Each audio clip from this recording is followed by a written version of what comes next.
بسم الله الرحمن الرحيم عم يتساءلون عن النبأ العظيم الذي هم فيه مختلفون كلا سيعلمون ثم كلا سيعلمون ألم نجعل الأرض مهادا والجبال أوتادا وخلقناكم أزواجا وجعلنا نومكم سباتا وجعلنا الليل لباسا وجعلنا النهار معاشا وبنينا فوقكم سبعا شدادا وجعلنا سراجا وهاجا وأنزلنا من المعصرات ماء ثجاجا لنخرج به حبا ونباتا وجنات ألفافا إن يوم الفصل كان ميقاتا يوم ينفخ في الصور فتأتون أفواجا وفتحت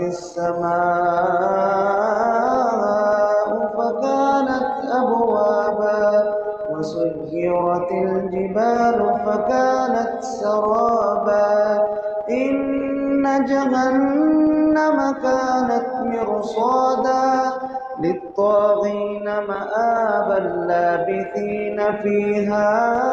أحقابا لا يذوقون فيها بردا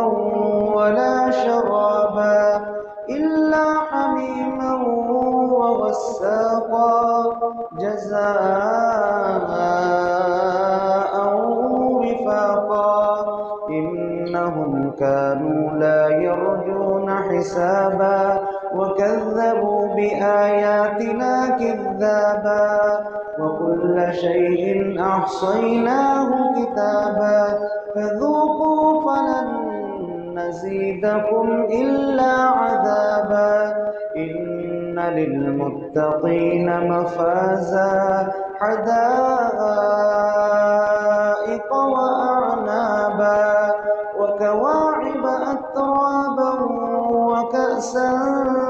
دهاقا لا يسمعون فيها لغوا ولا كذابا جزاء من ربك عطاء حسابا رب السماوات والأرض وما بينهما الرحمن لا يملكون منه خطابا يوم يقوم الروح والملائكة صفا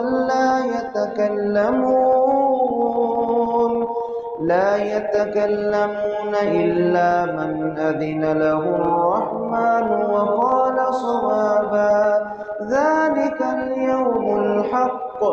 فمن شاء اتخذ إلى ربه مآبا إنا أنذرناكم عذابا قريبا يوم ينظر المرء ما قدمت يداه ويقول الكافر يا ليتني كنت